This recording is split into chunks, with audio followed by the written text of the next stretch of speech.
Hello, Oh, everyone, and welcome to our July. I know it's August. Our July live hangout. We had a little bit of a hiccup last week, but we got it all sorted out, and we're here to talk some Superman. So, thank you for joining us here at the Movie-Club Emporium. Here on Twitch, I'm Jason, and I'm Nick. and every single month, Nick and I are here with fun movie chats and conversations to have. This month, like I mentioned, we are going to be reviewing the newest iteration of the Man of Steel, plus ranking all seven, uh, I'd say seven Superman forward films. Um, but if that's not enough, if you're like, no, I need more, you can also join us over at YouTube, over at the Movie Club Emporium. Every week, every Sunday, you get a fresh review. This week actually begins our theme for August. It's our summer block party. And the theme for this month is Staycation 2025. So we're going to be talking about movies that will, by the end of these movies, make you go, I'll just stay home. With that being said, all that. Well, I think I've pandered, shilled long enough. Make sure you subscribe over there at YouTube because we are so close to being able to stream over there as well. Um, so we want to get those numbers up for that. Plus, again, weekly reviews are up over there. Last week I reviewed uh, Ari Aster's new film Eddington, which somehow a movie about reliving 2020 quarantine and mask mandates and political affiliations was somehow the least controversial film of July. So that review is up, and again, this week starts our summer block party, our staycation 2025, and we're talking about Campfire Tales. Now, I know Nick loves a good Ooh. anthology, so we'll be talking about that tomorrow. But right now, welcome. How is things in your neck of the woods, sir? Been busy. Just got back from a trip to the scenic, beautiful Oregon coast. Never been on the western side of Oregon before. Went through Portland. Uh, just as many hipsters driving Subarus out there as you would imagine. But when you get past Portland before the coast, it turns into like the backwoods, redneck central. Uh, which I wasn't aware of. Went through there and it's like, oh man, it's like being back home in Oklahoma, except for it's a lot greener and a lot more trees, and it doesn't smell nearly as bad. But no, we got back yesterday from that. I had a nice long day at work today, and here I am talking about movies with you. It's opposite directions though. You got to go east in Oklahoma if you want to see the greenery. Uh, Yes. but that's cool. No, we yeah, just busy at work. Ashton was gone. He went with his friend's family. They went to Louisiana and saw a Oh, family. So his first out of state trip. So it and went even good and starting with Louisiana, that's a old choice. in July, no less. That is a very sticky state. I've been in Louisiana in July. It is Yeah. miserable. I've got a lot of family from Louisiana. Louisiana people are unique. I can attest from the various members of my family. Yeah, they seemed they Then, had fun. They went to a Tabasco museum, which I didn't. As somebody who he doesn't strike me as anybody who enjoys museums or Tabasco. Really kind of took me for a loop. But he saw alligators. Brought me some gator jerky, which was interesting. And there was a moment where I checked on him on Live 360 because that's what you do. You know, you stalk your kids by the internet, and it really. I know they said they ended up going somewhere else, but there really was a moment where you looked at the map and he was in the middle of like southern Louisiana eating at a Popeye's chicken. And I was like, sir.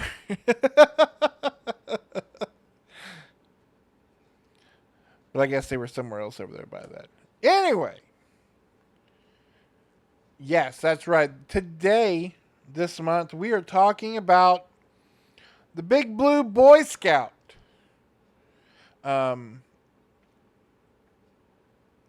and the newest iteration of the new launch of the DCU.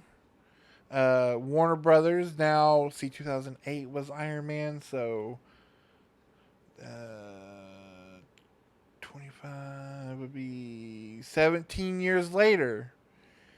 DC has decided to try to get it together with the Yep, launch of the first this new world. first, first time around when they tried doing it with launching the Snyderverse, it didn't go smoothly, and that is a subject we will need to do a deep dive into at some point, kind of like we're planning to do with the Sony Spider-Verse later this year.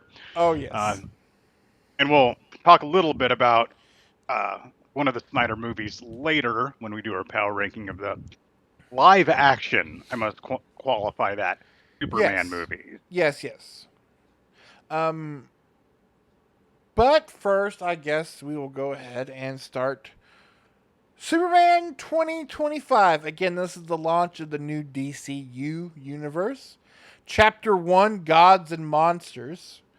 This is, we have, of course, you had Creature Commandos as part of this, as well as Peacemaker. But this is the first, like, officially official DCU film. And not only that, but it's the big one. Like, this is the big one. Obviously, I am a Batman fan, but even I know who who gets the big piece of chicken, if you know what I'm saying, and it's Superman. Written and directed by James Gunn, Mister Guardians himself. Also, the Starring, director of Super. yeah, and was the writer of Brightburn. This guy has had his fingers in a lot of superhero movies. It turns out. He has. Starring David Corenswet as your brand new Superman. Rachel, excuse me, Brosnahan as Lois Lane. Nicholas Holt as the new Lex Luthor. And Edie Gathegi as a character I'm sure we'll talk about a bit, Mr. Terrific. Plus a slew of other characters and actors. So, the movie's been out for a month now, so we are going to be talking spoilers, but we'll start just kind of generally at first, so don't fret. Uh, so I guess what I will start with, Nick, is what is your initial, just right out of the theater gut reaction to Superman 2025? Initial gut reaction was that was a very fun movie that truly did justice to several different characters in the movie. Um, the problem is you get a little when you watch the trailers and you see the amount of characters they throw in a movie. I don't know about you. Always worry about, is this a repeat of Spider-Man 3, where they threw too many characters in and becomes a convoluted mess. Uh, and given the fact that we have, you know, Hot Girl, Guy Gardner Green Lantern, Crypto, uh, Ultraman, or a version of Ultraman, the Engineer, I mentioned Mr. Terrific, Metamorpho. Metamorpho, which is I was quite impressed they threw in there, and more. It has it definitely had the potential to be convoluted, to be a bit of a mess, and to feel bloated. But it also had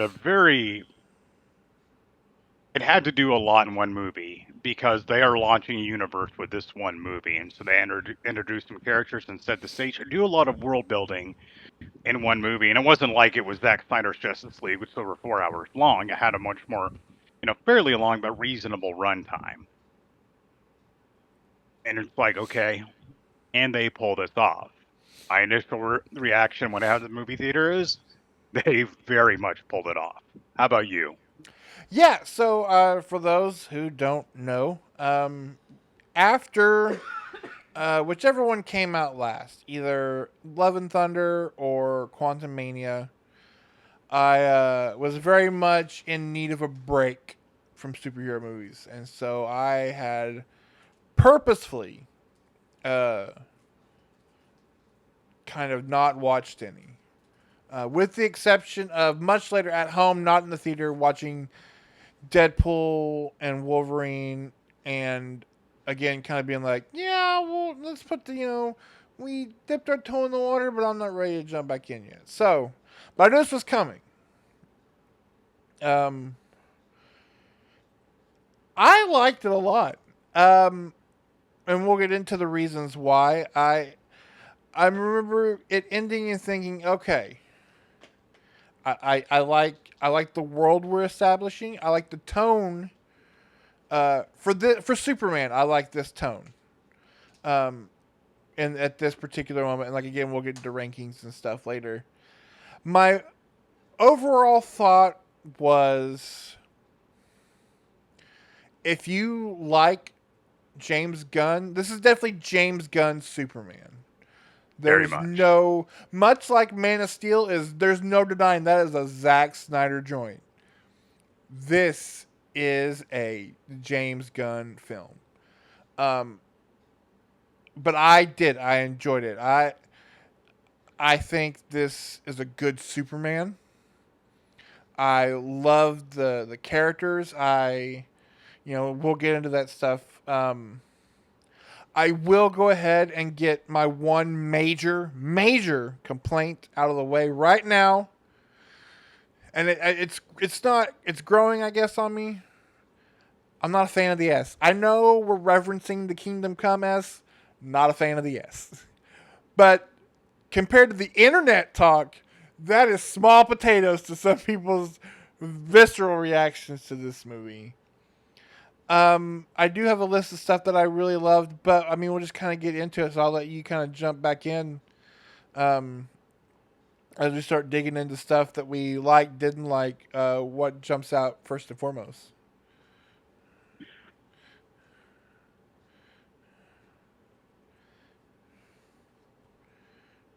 Nailing the character of Superman is it's difficult. We're going to talk about four different guys, later on, and playing the Man of Steel, which is really two characters, Superman and his alter ego Clark Kent. Uh, it takes a certain wholesomeness and presence, and it has to be very earnest and sincere to pull it off effectively. Um, and one of those things is, do you believe them both as Superman, and do you believe them as Clark Kent? Because with Clark Kent, the joke is, oh, it's the glasses. The glasses is a small part of it. It is how Clark Kent presents himself and carries himself. So just like with Bruce Wayne and Batman, you have to have somebody who can pull off both roles. Um, as for the character of Superman, David Cornsweet, I think, just nailed it. As this wholesome, sincere Kansas boy who really believes in being good and the inherent goodness of people and striving to be better. I will say we didn't really get a lot of Clark Kent in this movie. There wasn't much. What we saw, uh, kind of the disheveled, nerdy-looking Clark Kent. I mean, they uglied up David Cornsweet, who's a beautiful man. They made him look like a different person, and they did well. Um, but the movie lives and dies by that character. He's the main character, and one has said it's tough to pull off, but he pulled off both. That's immediately what sticks out to me. Um, because without him holding this movie together and making it believable, This doesn't work. It just doesn't work at all, even with an excellent supporting cast. Behind that, the world building. So we launch into this movie. There's some screen dialogue at the very beginning that talks about the fact that metahumans, humanity's been aware of metahumans for 300 years, and it's now been so super beings exist, and for all of American history plus, we're aware of that. And Superman has been in the public eye for 3 years.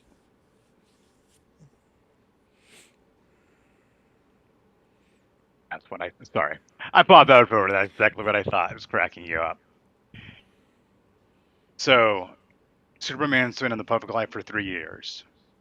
Thank God we skipped pod Krypton, the pod coming to Earth, John and Martha Kent finding the baby. It just at this point wasn't necessary to do that anymore. There's only so many times we need to see a baby crash landing. There's only so many times we need to see Bruce Wayne's parents getting shot. There's some things like, okay, we can assume that people have a pretty good idea of the origin of literally the most iconic comic book character. So we're launched full bore into this world of heroes and villains and crazy shenanigans, uh, scientific oddities, the supernatural, wild technology, and you know what? You believe it. It sells it really well.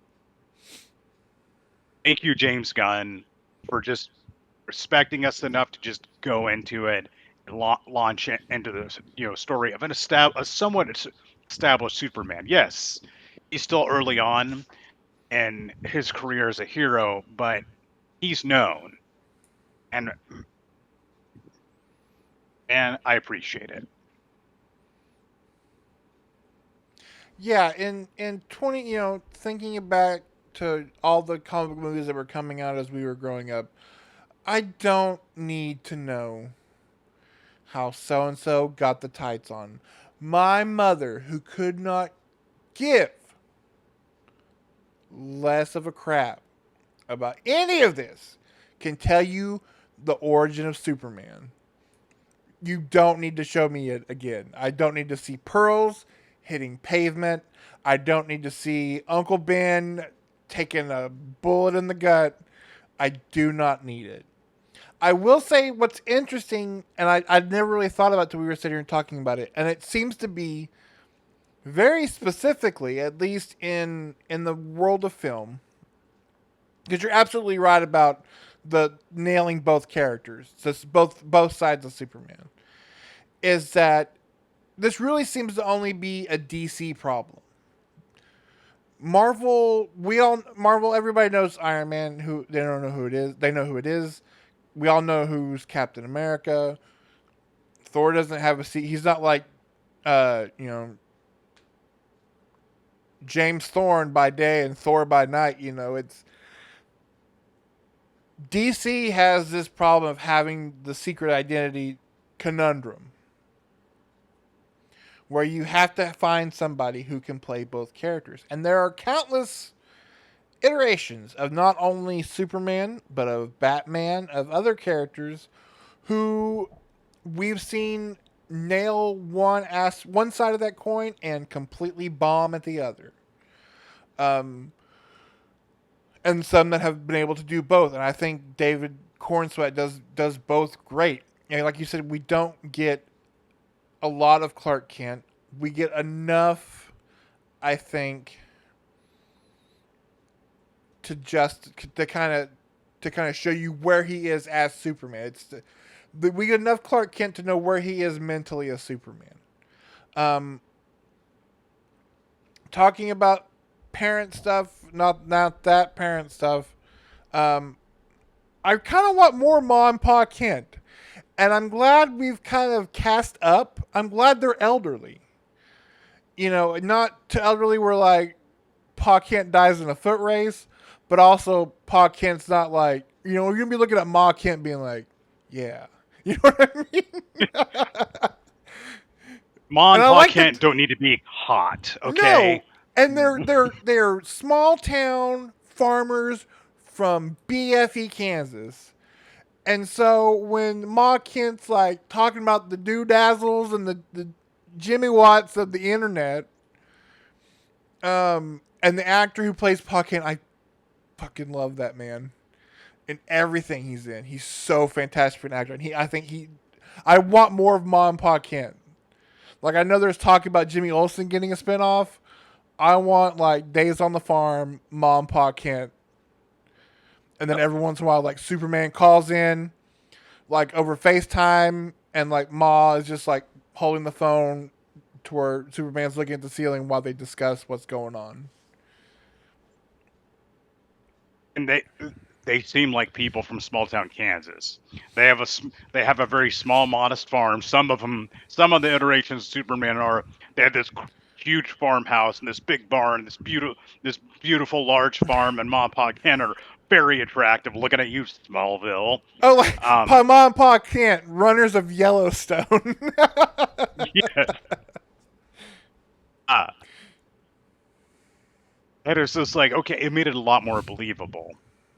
Which harken back, I think, to the original Christopher Reeve Superman. Although you didn't see them much, they're more salt of the earth people. They have accents like they're from Kansas. Like those are some nice little bits of attention to detail. You're right. They probably could have used to be in the movie more. I think we will see them more in the future. There was just a lot to establish with a lot of different characters. I'm glad we got as much of them as we did.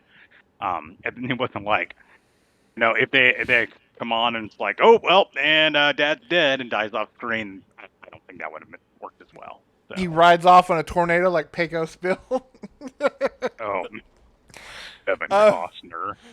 but no, and that's the other thing too. Is like you were saying, the characters. There are no. I mean, I was worried because I like Green Lantern, but I could give a shit about Green Guy Gardner. That's not my Lantern. Uh, Technically, Hal Jordan's not my Lantern either. I grew up with those total maximum action figures where Superman had a mullet and Kyle Rayner was Superman or Green Lantern. Yes, But and everybody was real like pecs had muscles, like super pec muscles. But I was worried with all the characters. I think one thing Gunn has shown, regardless of the movie, is he can give you a large ensemble and nobody feels wasted and nobody feels like hammered in. Because what we do get with the Justice Gang, or what they're calling themselves, is that what it is? yes.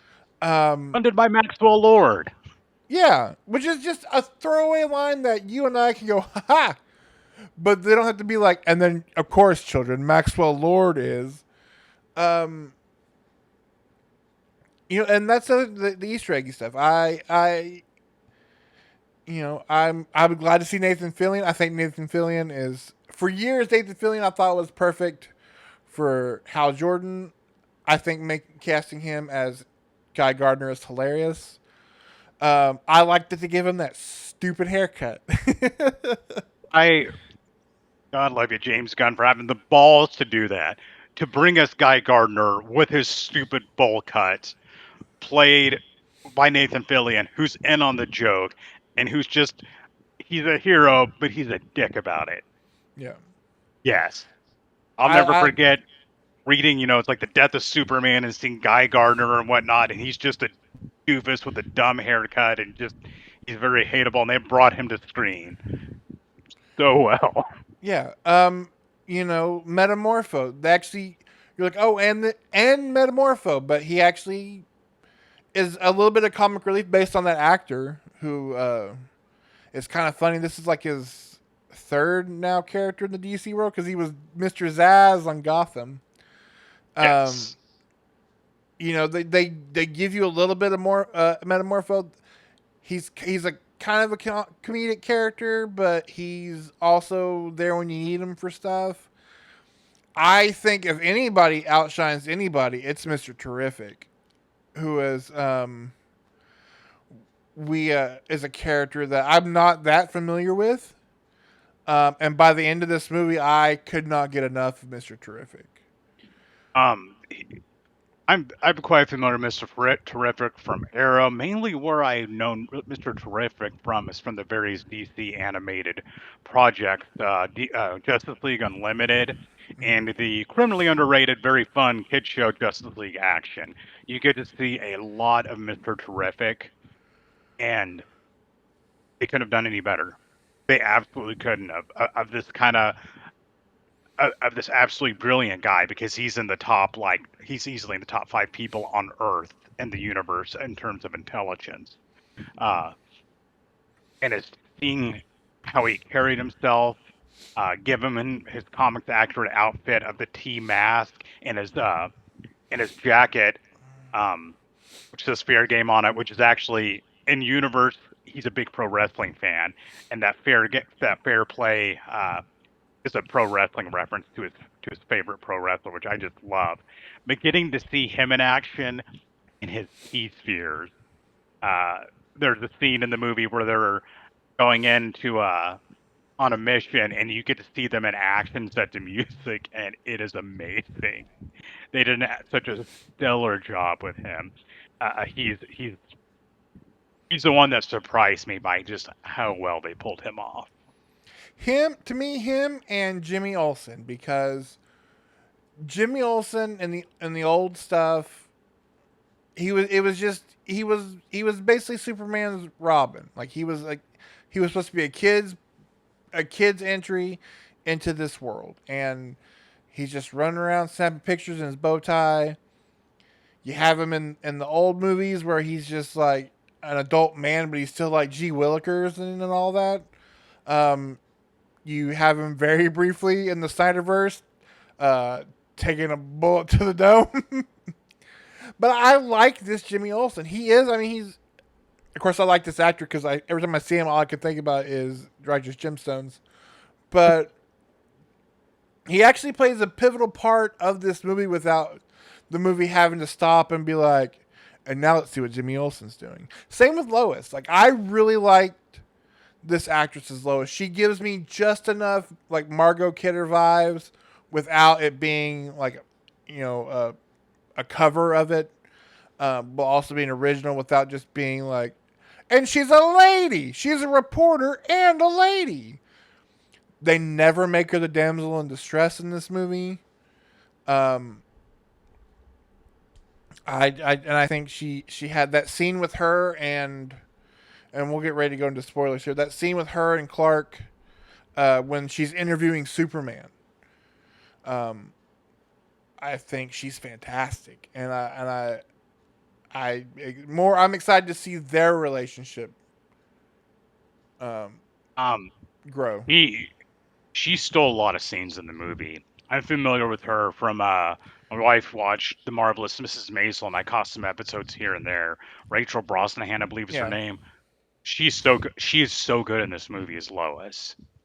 Uh, so believable, and she she's pretty, but she looks like a normal, real woman you would see going down the street. She's smart. She's fierce. She's brave. I love how she's written. I love how she presents herself. Their relationship strikes me as being like very realistic. He's so there's there's nobody that could have got better. yeah. Nobody that So role. so before we dive into like Lex and stuff and like the overall some of the themes and everything, I guess I should say, um, we will be getting into spoilers. So just heads up. I would think it's safe to say that you and I both recommend it. Absolutely. Um, There Before we get into spoilers, there is one thing I'm curious about, though. There sure. was a common complaint I heard about this movie, and I'm wondering if you felt the same way. That there was too much crypto in this movie. There was complaints that they had too many scenes and too much involving the dog. Um, if you're watching this, you can probably see where I lie. I really liked the inclusion of crypto. He added some great humor to it, and I love the idea of kind of a crazy super dog that he's kind of just having to look after. So, what did you think? Yeah, so when it first got announced, I was like, "Oh, we're gonna do crypto." Oh, okay, like, because like, in my mind, crypto has always been like he's it's like Superman, but he's a dog. But he's like a super smart dog because he's super smart Superman, and I like the fact that no, he's kind of terrifying because he's just a dog. He's just a wild dog that has Superman powers. And I like that. No, I like crypto. I like the fact that he's used when he is used in battle. It's not too much, and again, it's not like he's like running around like from movies past that Nick and I have seen. There's no point where like crypto like paw punches through a wall, like ninja wolves do sometimes. Um, Oh, the Guardian. but no, I was fine with crypto. And I guess for me the weirdest thing is, and it's I know it's inevitable. It happened. There was that Harrison Ford Call the Wild movie. It's just CGI dogs. It's just you cannot not know that it is. But as far as like character wise, I think it's great, and I like that he's like kind of a mangy dog instead of like like a smooth white you know unrealistic Great Dane or whatever dog he is in the Yeah, movie and cartoon. He's just a scrappy little dog who is kind of a dick because he's supposed to be. He's a scrappy dog. he's he's ill behaved. Watching for those who don't know, this is my dog Falcor. When I first saw the trailers come out, I was like, oh my god, he looks so much like Falcor, and got him his own little outfit. And he does. Furthermore, and kind of how he's wild and jumps around a lot and gets in the way, he's very much like Falcor. There's times I was watching, it's like, man, did they record in my house? Like the scene where they get him the terrific mobile, and Lois goes to sit down, and he just hops in her lap, and she's like, "Oh, well, okay." It's I'm very biased on this because of my love of my own little scruffy dog, but I really enjoyed Crypto in this movie. But Yeah, that being one of the more common complaints I heard. So I was curious on that take before I got into the spoiler territory. yeah, no, I like the fact that it's you find out that speaking of spoilers, we'll just jump right into it.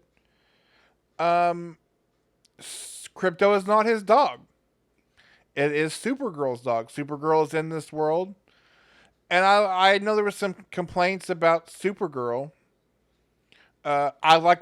I like the look. I as much as I hated that Flash movie, I thought if we were going off of that world, I thought the Supergirl in that movie was fantastic. She was one of the But bright spots of that drizzling movie. yes, and I But guess for that's one of the things that pissed me off about it. It's like The Flash was a shit movie, but there are a few things in there. I was like, man, that's good, and she was one of them. yeah, I I like hope they can do it justice in this universe. yeah, I like this Flash. I like this Flash. I really like this Supergirl. I like the fact that she is a young adult, and I know people were like, "Well, then she goes to planets with red sun so that she can consume alcohol." I was like, "Well, yeah, she's a young independent woman who does that." And then, but don't worry, she's got superpowers so she can take care of herself. Except she can't kennel this this super dog, so Clark Kent has to like babysit this unwieldy creature from time to time. I like that relationship. It automatically sets up for what the relationship will be, and I'm excited to see that. He's utterly exasperated by this dog and his cousin. You can tell, but you also see uh, Le- Lex and his minions, Ultraman and the Engineer, break into the Fortress of Solitude and are just tearing through Superman's robot servants. And Crypto comes in and manages to actually do a little bit of damage to the Engineer, but he gets taken out, and it's just you're like, yeah, they not only are the evil people, they hurt the dog, Yeah, and they take him. which leads to a great scene. Superman showing up at Lex's headquarters and throwing his desk and be like, "Where's the dog?" And I can sympathize with that. It's like, yep, he's probably playing it cooler than I would in that situation. And going on this mission to save him of this very harrowing rescue mission they have to go on. So let's now that we're in full spoilers, let's get to Lex. What did you think of Nicholas Holt's Lex Luthor? Nicholas Holt is an excellent actor. There's never been anything I've seen him in where he's not been great and elevated anything he's been in, including this movie. I first heard he was, gonna be playing Lex, and it's like genius casting because he's got range and can pull anything off. He seems he seems very smart and dangerous. One thing about Lex you need to get down to the fact he's a petty asshole. And man, he sells that. He is jealous of Superman and hates him. Yes, we are in spoiler territory at the moment. Yeah. No, I've always liked the Lex Luthor who is, and it's fitting that this movie's coming out now, where he's essentially just a very rich, a very smart, very resourceful, rich political racist. And that's kind of where we're at with Lex Luthor. He hates Superman so much he refuses to call him a man. He calls him thing, it.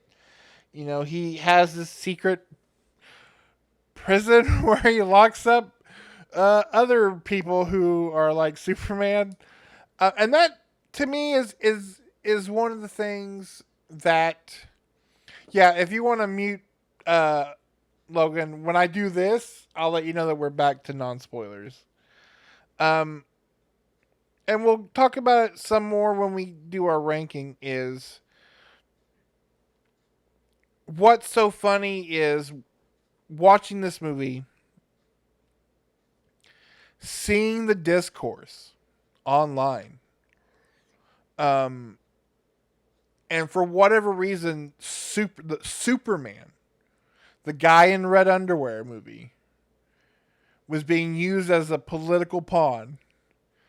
And then you sit down to watch the movie, wherein everything Superman does, including saving innocent lives, is being politicized. Everything. um, I love that, and it's not something that's just like, look at current events. It's like it fits into this world. This is a post metahuman world. I like the use of this I won't call it a phantom zone, but kind of where he has these like, it is a little goofy that they're all in like these weird cabin in the woods glass cages, but that's fine. But again, something like Metamorpho. It's a character. He's a guy who can change into anything. Well, this movie has a lot of characters. What good is he going to do? Well, kryptonite. You know, if we don't have to. That way, you get to use kryptonite without it being like. And then what about this Superman? And Superman goes, "Oh no!" You know, it fits into the world realistically. And I also, speaking of realistically,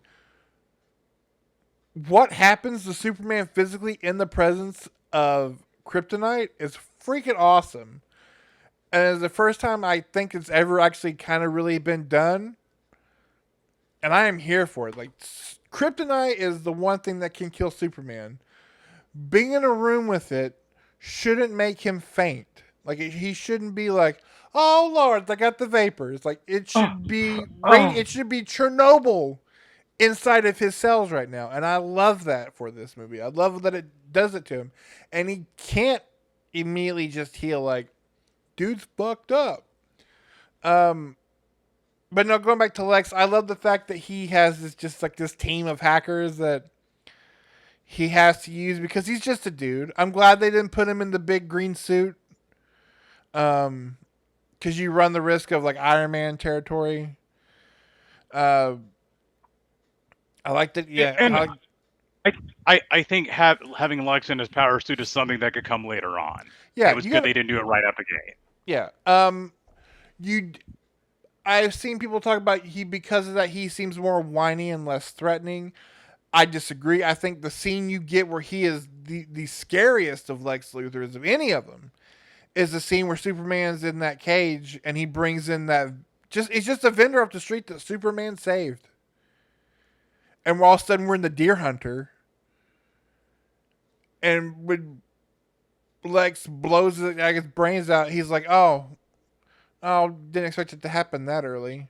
Oh, well, maybe the next person I bring in here to shoot in the head in front of you, the bullets won't go off quite so fast. Like, that's Lex Luthor. That's scary. Just selling the pure hatred he has for Superman. 'Cause Lex is this incredibly intelligent, skilled guy, and he feels that these people are just born these gifts, have these gifts, and they get all this adulation and praise, and it's like Tim is just so unfair. So he wants to bring them down and show them they're vulnerable and show them they aren't better. It's just this such this hateful, vengeful, petty place he comes from, and Nicholas Holt nailed it. Uh, again, and with Lois, I don't know who they could have gotten that could have done this better. That's currently acting. My answer is nobody. No, Nobody could have done it better. no. And Just I like the yeah. I like again going back to some of the stuff that's kind of funny about this movie that coincides with everything is is it the fact that Lex Luthor has these metahumans that he uses to hunt and imprison people um, that gets him in trouble? No. Is it the fact that he uses this said machine to start splitting Metropolis in twain? No. It's the fact that he made an underground deal with another country is what ends up bringing him down. I also like, although I like the fact that we acknowledge the fact that Lex Luthor, despite all of his hatred of Superman, despite everything, he, at the end of the day, in every film iteration, is just a greedy land baron. He just wants land. This one does it a little more subtly than, say, something like Superman or Superman Returns, uh, where he's literally like building Kryptonite Island so that Superman can't take it away from him. But I like there's no skybeam. Um I like the stuff with the engineer and Ultraman. Ultraman, I don't know that much about the character Ultraman. I will say using Ultraman in this movie as a backdoor to essentially do a realistic Bizarro was to me anyway was a stroke of genius. I don't think they should have called him Ultraman. I understand why they did the naming convention. Oh, super ultra. In the comic books, Ultraman is a version of Superman from a different Earth that is I, that he runs the Justice Lord. He runs this alternate Yeah, dimension versions of the Justice Leagues, yeah. the Justice Lords, or the Crime Syndicate. Crime They're known by a few Syndicate. different Yeah, names. He's an evil version of Superman, and very dangerous. You want to see a good version of him? Watch Justice League Crisis on Two Earths, or the newer Crisis on Infinite Earth trilogy, animated trilogy. There's some good versions of him. The comic nerd in me wishes they would have called him something else because he's Bizarro. yeah, He's not Ultraman, but I get why they did it. It didn't make or break it for me. yeah. Because I mean, I like the character Bizarro, but Bizarro is one of those characters like in comic book form back then in the Superman cartoon. Like you can do Bizarro. Like to do Bizarro in real life, you run a fine line of him being less scary, like Superman clone, and more of like look at the bunnies, Lenny.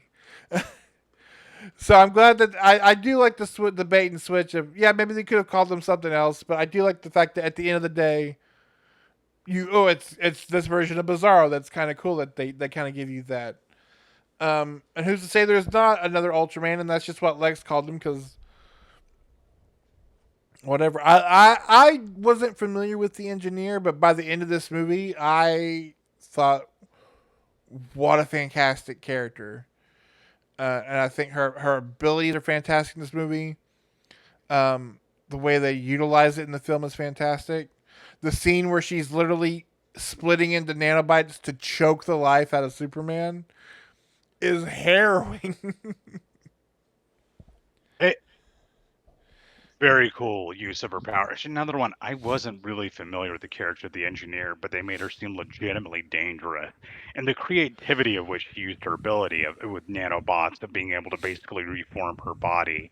Um, and you got into something we could talk about. One of the other complaints I've been hearing about this, a lot of whiny people out there, is that Superman was too vulnerable. You could hurt him. You see videos on social media of Superman just tanking blows and ripping through people and just being absolutely godlike and indestructible. Uh, I understand, but I also think that's kind of boring. You actually felt like there were some of these other entities, beings, villains were a threat to him, which to me made it a lot more interesting. Yes, he is the most powerful being on Earth, but you can hurt him.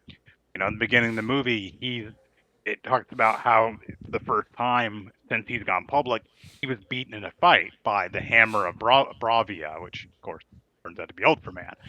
Um, and he gets punched into the Arctic Circle where he's get jumped on by his dog, and it's hilarious. Uh, I liked that he was extremely powerful, but still, you felt like he could actually potentially lose a fight. And when he's fighting off Ultraman and the Engineer, you're right, it's harrowing. Because he's not just fighting Ultraman and the Engineer, two very powerful villains. He's fighting the complete network of support behind them. Because you get to see that Lex and these hackers and whatnot are basically feeding tactics to Ultraman so he can counter Superman's moves, and it's worked really well. And they work together as a team, and he is struggling fight them off, and it really added stakes to it, and I can appreciate that. I think having Superman too godlike and too indestructible just makes it like, okay, if nothing can really pose much of a threat to him beyond somebody pulling out kryptonite, aha, uh, it's just not as interesting. No, and it wasn't interesting. That's why they had in the comics all these years ago. It's surprising how little the people who talk about Superman know little about Superman. uh, Superman that was Superman, and it took them doing the death of Superman to finally kind of bring people around to him because for years before then Superman was a joke because it was a real for my wrestling friends it's Lol Cena wins and the only to the point you get to stuff like the dark Frank Miller stuff and Frank Miller almost I won't say almost Frank Miller to a fault hates Superman because of that. Yeah, like I don't want to watch Superman like just through the whole movie. Like, and again, like the fight where he's fighting Ultraman, he's fighting an evil clone version of himself. Like, if anybody else is gonna take him to the woodshed, would it not be the clone version of himself? And Um, that's the thing. The only thing it's like, and it's not just like, oh, a thug off the street and shoot him with a gun, and Superman's like, no, it takes some pretty powerful villains in order to do some damage with him, or kryptonite. It's as it should be. yeah, it was just it was so weird to me, both But before and after just watching this movie, and just seeing the insanity surrounding it. I was just like, again, I was just like, the guy wears underwear on the outside of his pants, and you guys are worried about whether or not this represents that or this is woke or that is woke. Like it's Superman, guys. Um, what about so? I will say, let's get to the big thing, the big change from the comic books that a lot of people were mad about, and that is the Kryptonian parents. Now, you will forgive me, as if the first time I see his, I see Jor-El and Laurel, my initial reaction is, "Oh, what a weird A Star Is Born reunion." Because you got into my head, I thought that was Lady Gaga at first. Um, I'm fine with it because I like the idea of being you don't get to choose your parents, but you do get to choose like who you are. And so the idea of the reveal that uh Jor-El and Laurel sent Superman here to basically, you know, you're the last of this planet. This planet is dying. We're gonna send you this other planet where you'll basically be a god. Be fruitful and multiply. Like bring back the Kryptonian name. Like that makes sense. The idea of Superman's parents being like, "Well, we're gonna die. Your whole world is gonna die. We're gonna send you to this planet with godlike powers, and if you could just like be the best and most helpful Boy Scout you could possibly be for them at every turn, no matter what, make sure that they know that you don't want to make them think that Kryptonians aren't polite. Like that's not It, real. it's not as plausible. And you're right, it's a big change. But it's played so well in the story of showing that,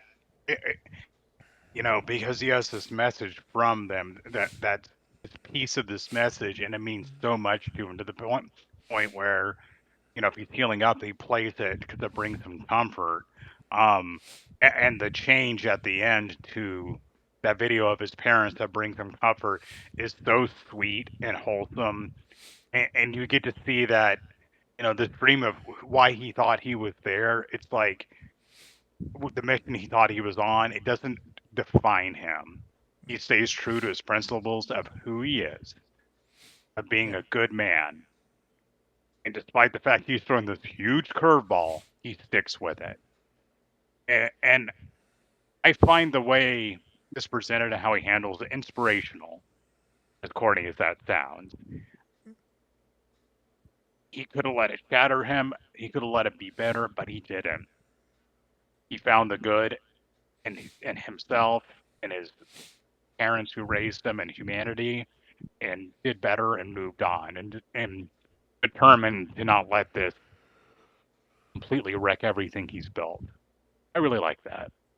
Yeah, and this will be the only time I bring up this character. Should be, but it's something that is kind of it's not new for DC. With the Batman, the idea of did Thomas Wayne get buddy buddy with a gangster and have a political saboteur killed? Martha Wayne being maybe not them not being the Saints, taking these characters and maybe looking at them now, maybe we don't have to maybe they don't need to be on the pedestal, especially considering that they are people. They are supposed to be flawed characters, and whether you're a farmer from Kansas or you're the chief scientist on a dying planet, you're people and you are going to do what you think is right, and it's up to again Superman and Clark to decide for himself what kind of person he wants to be. And at the end of the day, that's kind of everybody's thing. Like you have to decide who you are in this life. and that's why this movie succeeds so well. They managed to make this alien almost godlike being relatable, uh, and somebody you can really identify with and understand his struggle. Uh, they pull it off so well, and it was the collective effort of the writing, the direction, and the acting, and everything that led us to I think a truly great Superman movie, one that does justice to the characters and all the characters within. Uh, and gives us a universe that I can't wait to see more of. I'm really looking forward to where they're going to go with this. Yeah.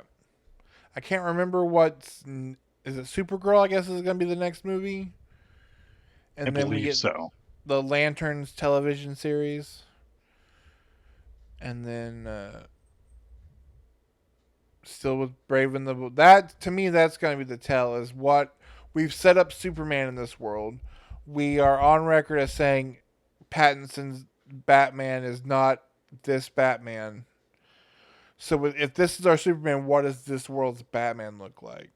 And that should be the last time I mention Batman.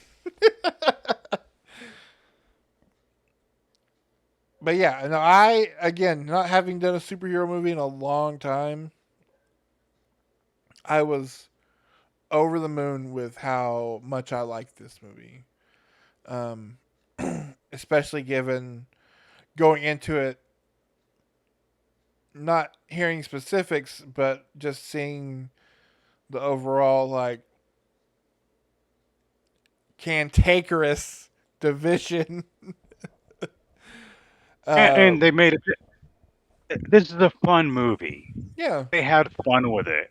It's not like we're trying to do a dark, gritty Superman, which I'm not opposed to necessarily. I don't think that's what we needed this time around. no, and the James Gunn stuff, I'm fine with the comedy.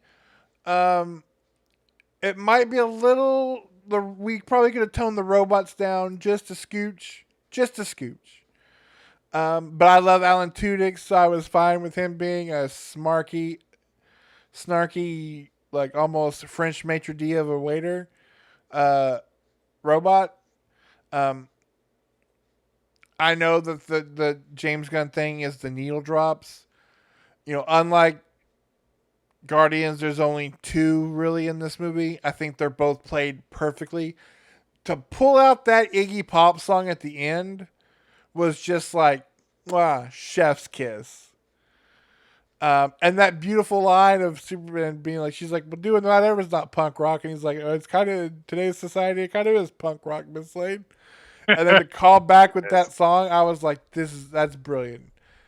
The song drop with Mr. Terrific is fantastic. It's No, I terrific. I I'm so excited to see where this goes. All right, so Logan, are you watching Logan? We're back.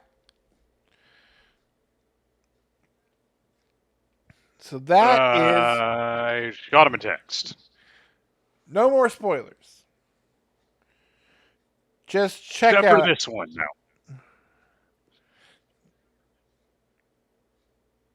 Yeah, check out Superman 2025. Of the people I know who've gone to see it, a lot of positive feedback. Yeah. But here's a question. It's something we're here to determine tonight. Where does it rank?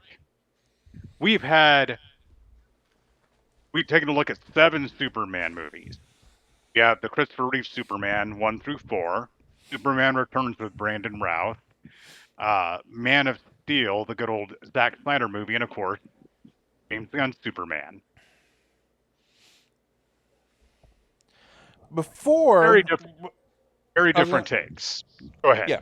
No, I was gonna say. Well, no, you're go ahead. I would say before we start the ranking, we are doing live action Superman movies, and again, we weren't doing BVS. We're not doing Justice League because although there are additional characters in the new Superman movie, this is a Superman movie, whereas BVS and Justice League are very clearly team movies, or at least team slash aggressor frenemy movies. Um, but we are doing live action. I had one, so I was just curious if you did as well. An animated honorable mention for Superman.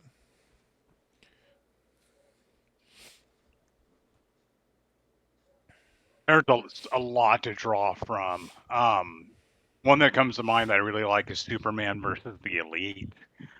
He takes on, this group of kind of anti-heroes called the Elite show up, and they don't have the same kind of moral reservation Superman does, and it's just like their way, which involves killing, is the way to go about it. And it gets real wild towards the end. I quite enjoy Superman versus the Elite. I'm not sure if it would be the one I'd recommend high as the highest, but it's definitely one to check out, and it's a pretty unique one. What about you? So mine is very old. I actually was gonna grab it and show it, but I forgot to this week. I had it out last week when everything went kaput. Um, surprisingly, with surprising with the number of grandchildren my grandmother had, my grandma Gracie, uh, she didn't have a whole lot of like cartoon VHSs. Um, at her house, it was mostly movies that she liked or her taping like uh, televangelists. Uh, or you can be 10 years old and watching the best little whorehouse in Texas. Um, one that she did have that I played until the wheels fell off was the Max Fleischer Superman cartoon series from the 1940s. Um, it is my favorite. Like,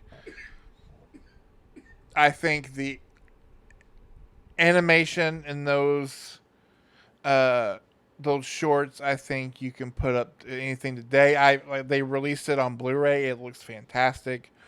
Yeah, there is some questionable things with them now. Certain wartime stereotypes are for sure. But it's just beautiful animation. I love the look of Superman in that movie.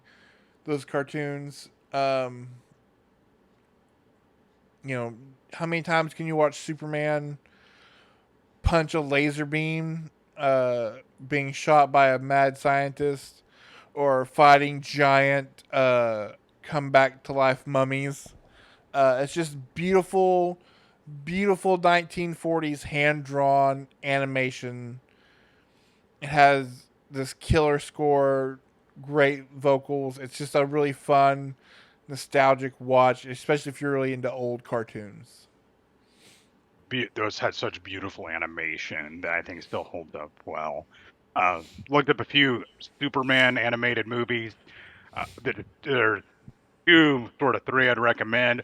One of them's an Elseworld story called Superman Red Sun. Basically, what if Superman landed in the Soviet Union instead of rural Kansas?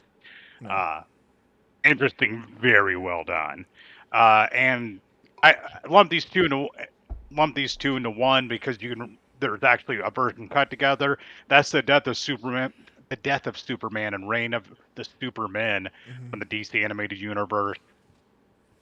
Fantastic. Watch them back to back. They are excellent. So those are I could go on and on and on and on about the DC animated movies.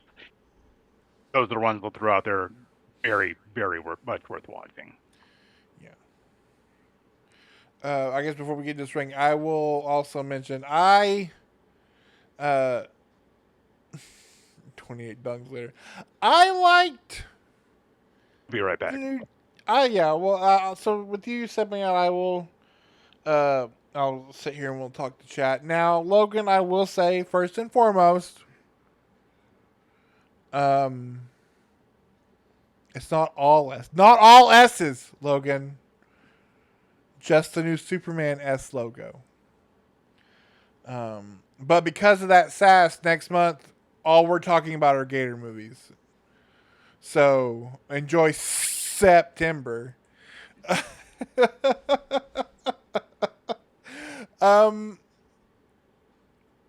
now I did a pretty deep review of. I'm thinking I did when we talked about it. Spoiler heavy.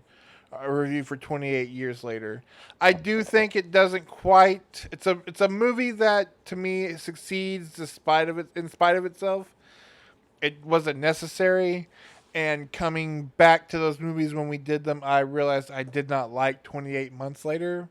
And so I was really nervous going into 28 years later. But I enjoyed it more than I thought I would. I'm curious to see where it's going.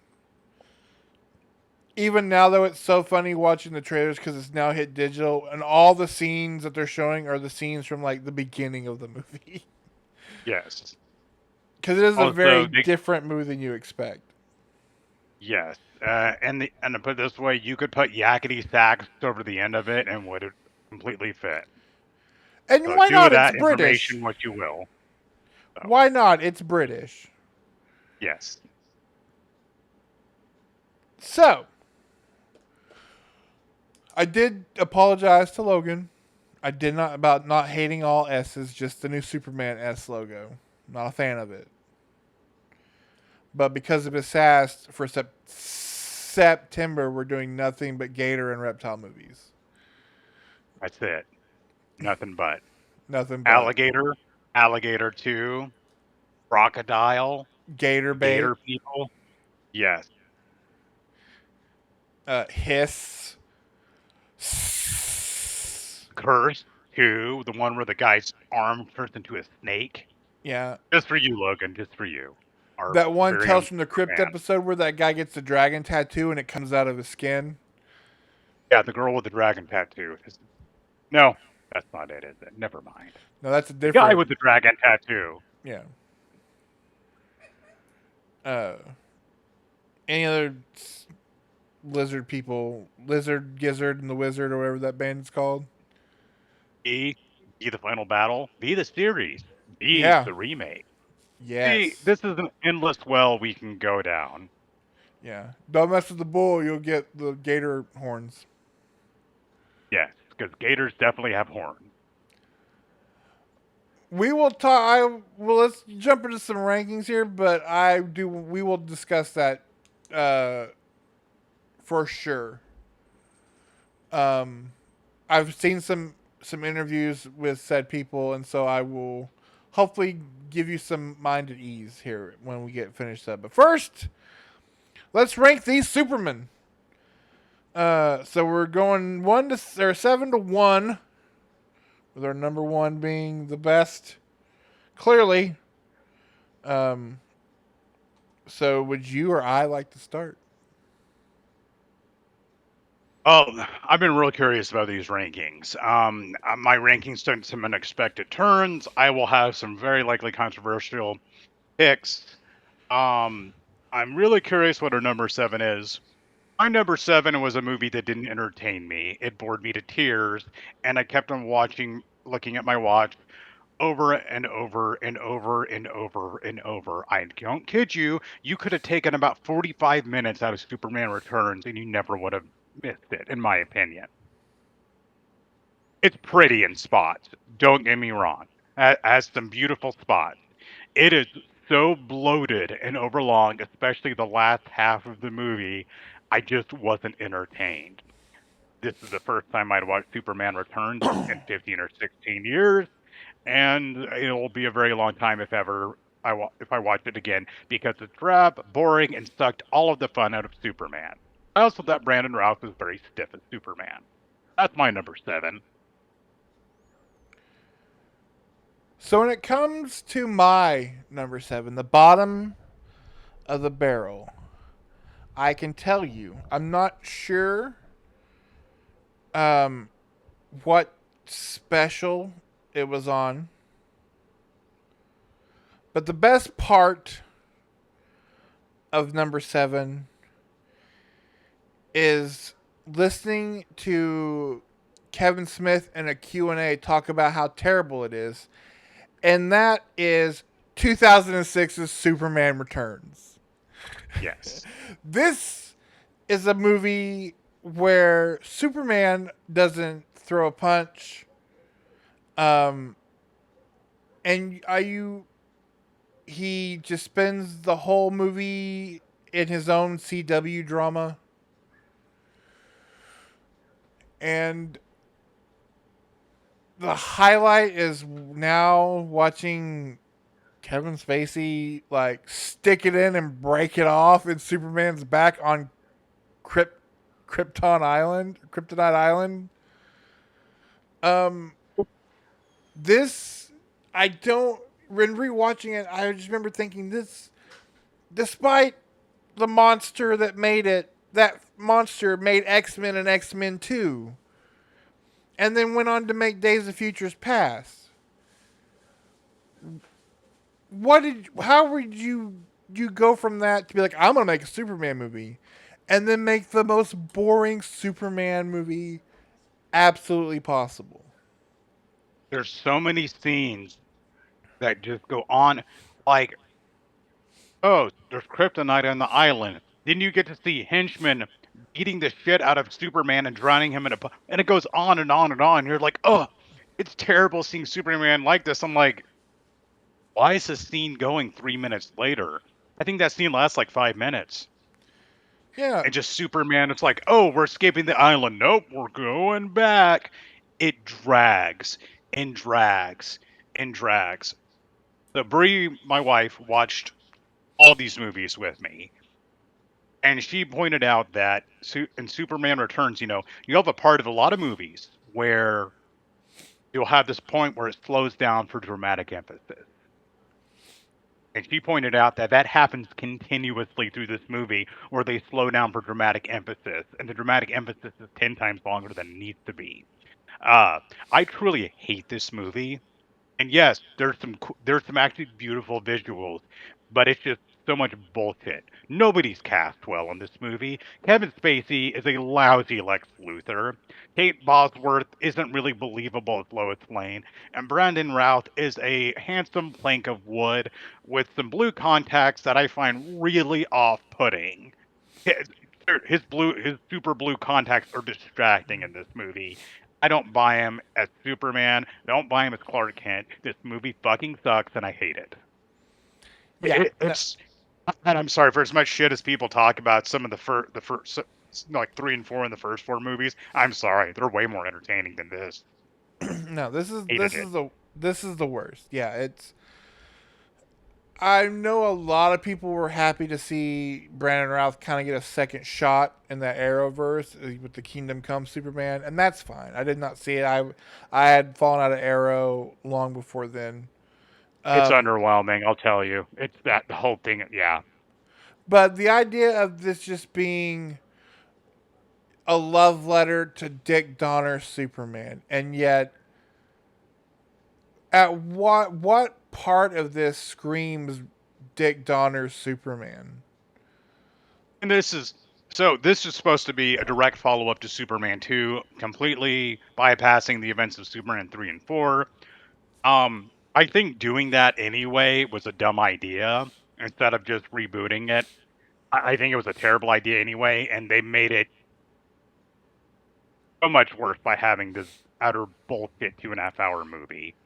Yeah, this is the only one that legit made me angry watching it, and I just rolled my eyes just what a pretentious pile of shit it was. Th- this this is, is like watching this Superman, like at least with something. I don't know. Like, I know they reuse some of the score, but I feel like, speaking of needle drops, the fact that this movie doesn't end with a Hawthorne Heights song in 2006, where it's just sad Superman, and he like flies into a hot topic and fucking buys a pair of those giant black parachute pants, like, because it's emo Superman, and honestly, I will say this: there is one person that is correctly cast in this movie, and it is Parker Posey as not Miss Tessmacher because she knows what a piece of shit this is, and so she is hamming it up. Yep. At least she's having fun with it, and Yeah. probably about the most fun part of this terrible. And kind of, then again, Kevin Spacey was an awful choice for Lex Luthor. He was poorly written, but it's Kevin Spacey doing a really lousy Gene Hackman impression. Yeah, I mean, I get it. He was bald headed in Seven, so automatically you're like, oh, bald villain, Kevin Spacey. That's fine. But yeah, it's like it's a worse performance than Tommy Lee Jones's Two Face, and I'll stand by that argument. Hey, fully agree. It's bad, and that Also, weird like Captain Tomorrow like fake like afterglow on every scene, like that weird like lens look where everything looks like it has Vaseline on the lens. Everything is in soft focus. Looks terrible. can we talk about how incredibly dumb and just like nonsensical Lex's plan is? Of we're gonna make Kryptonite Island this barren radioactive wasteland that's gonna give everyone testicular cancer, whether you have them or not, and we're gonna drown out most of the U.S. so people can buy my barren wasteland land, and I'll fight them off because I've got technology Yeah. that I don't actually have any of yet. It's stupid. Okay, a lot of Lex Luthor plans in some of these movies aren't particularly bright. This one's so dumb and nonsensical. It ends with Superman lifting an island made of kryptonite into space. Again, no, no, no. I hate this movie. I hate it. Hate it. Hate it. And we won't even get to the retconning that involves Superman having a baby with Lois Lane. Uh, Again, find the Kevin Smith talking about Superman Returns. It's hilarious because he points out that comic book or that movie inaccuracy of how being who's in it and who made it kind of makes sense now, but it was just a glaring flaw in the make of that movie. But yeah, I agree. Let's stop. This dead horse has had enough. Let's move on. What is your number 6, sir? Number six barely qualifies as a Superman movie because it's a Richard Pryor movie that has Superman in it. Superman 3. This is where things really took a turn in the OG Superman movies. And I remember seeing this one in the video store a bit. I've watched it a few times growing up. Richard Pryor's on the cover, and Richard Pryor, who is on so much cocaine in this movie, he is gacked out of his mind on drugs. Plays a computer programmer, and got Robert Vaughn playing this, rich guy who's not Lex Luthor. It's there's a few cool things in the movie, and at least it manages to be entertaining at times. But it's a Richard Pryor movie that they shoehorn Superman into. It barely qualifies. Uh, One saving grace. There's a scene that haunted me when I was a kid that's still creepy. When the lady gets sucked into the computer and turned into a cyborg, that is legitimately pretty freaky.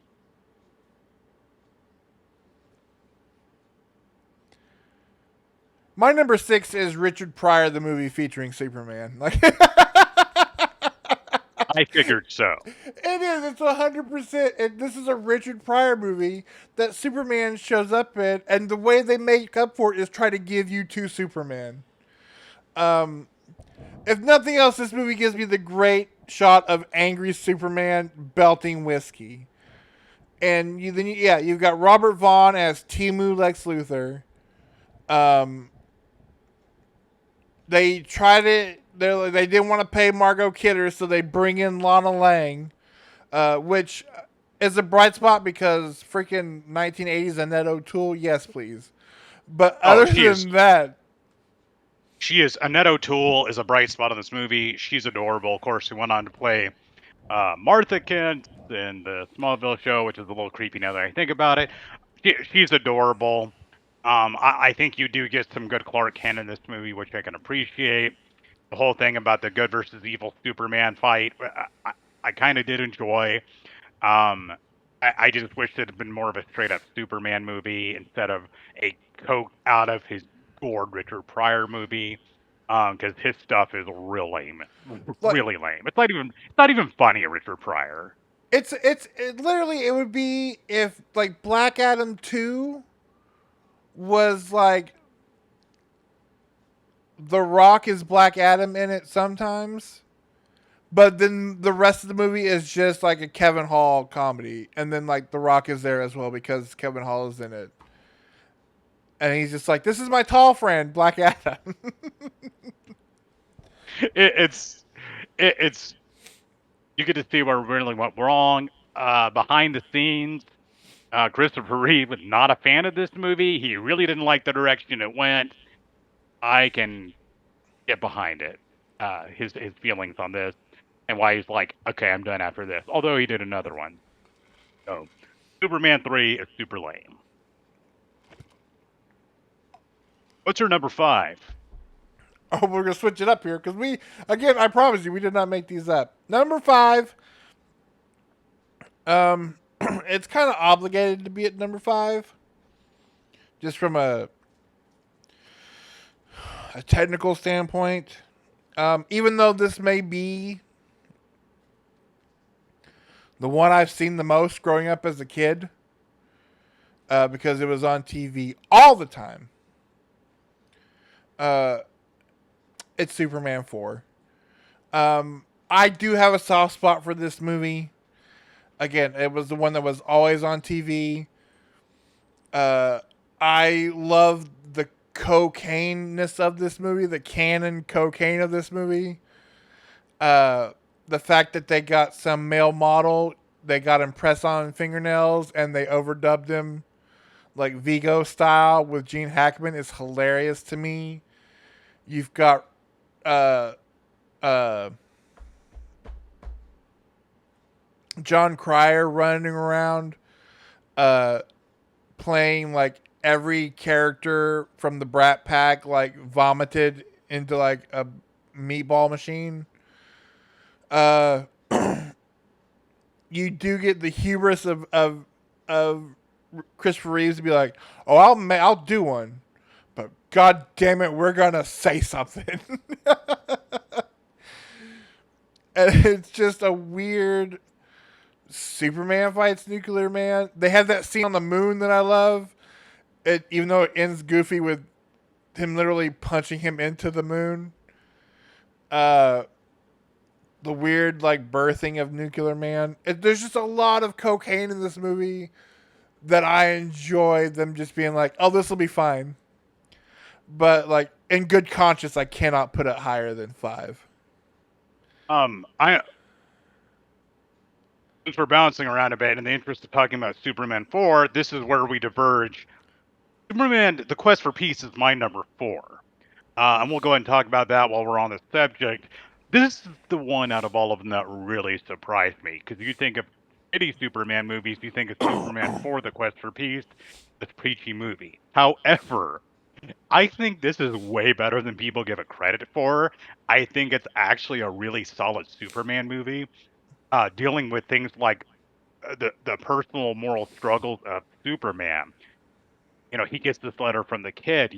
Superman, can you do something about the looming threat of nuclear war? It came out in '87, where the threat of nuclear Armageddon was very present and very real. And you have he kind of goes into hiding for a bit, and it's like he's really struggling morally with what to do with this. Shows up at the UN, it's like, we're getting rid of nukes. And I wrote in my notes, it's like, is this a universe where Superman turns into a tyrant?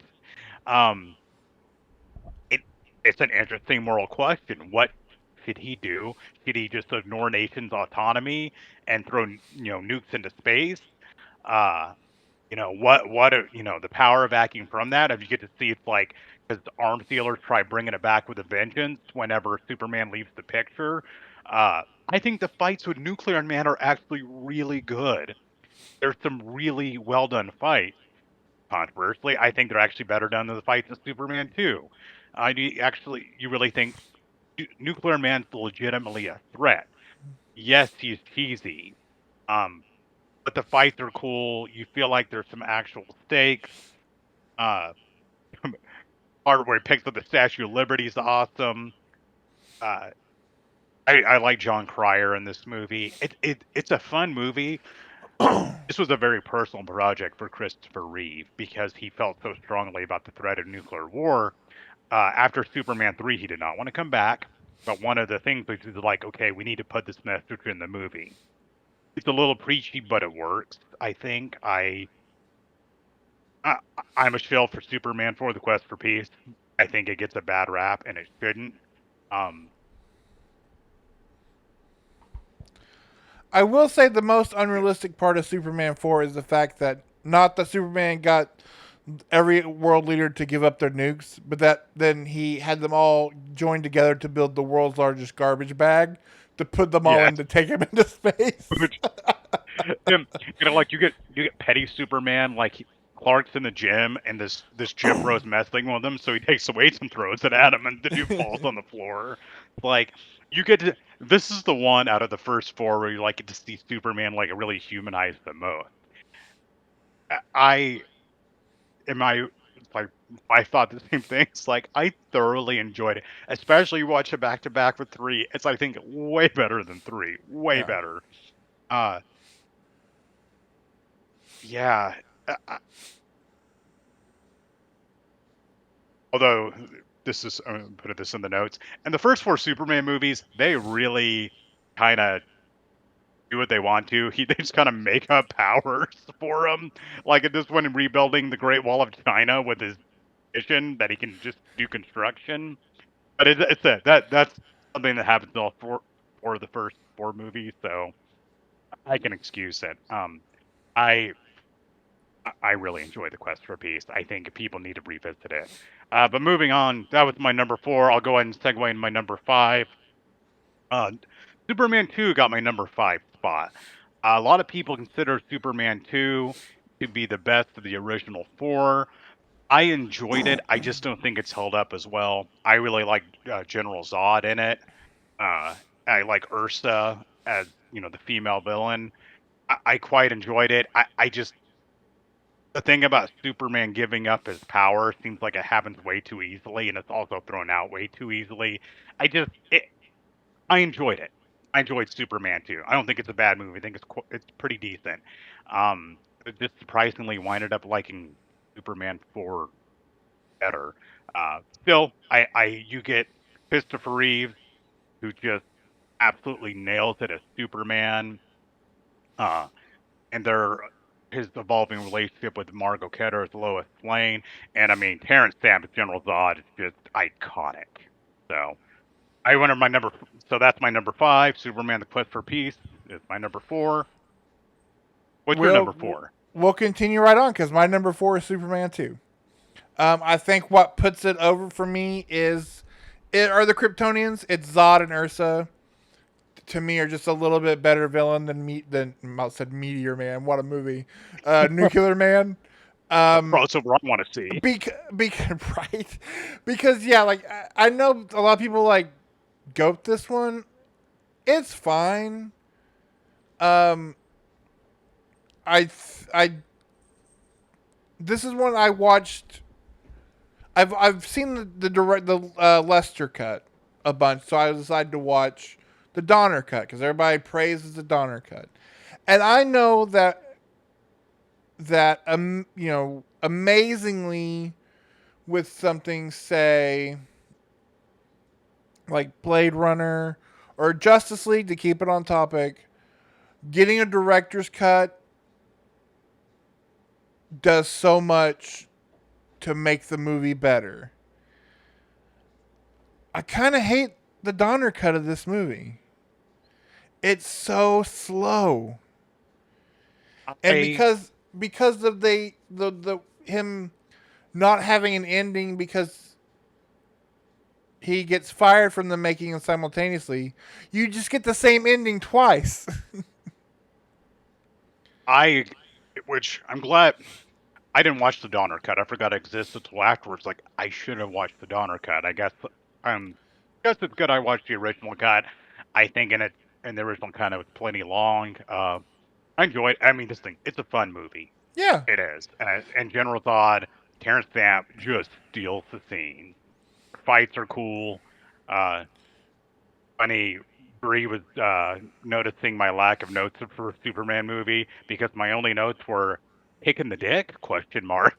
Because there's Yeah. a scene where Ursa like kicks an astronaut in the penis on the moon, which is hilarious. Yeah, I thought the fights of that are great. You know, the stuff with Houston is funny.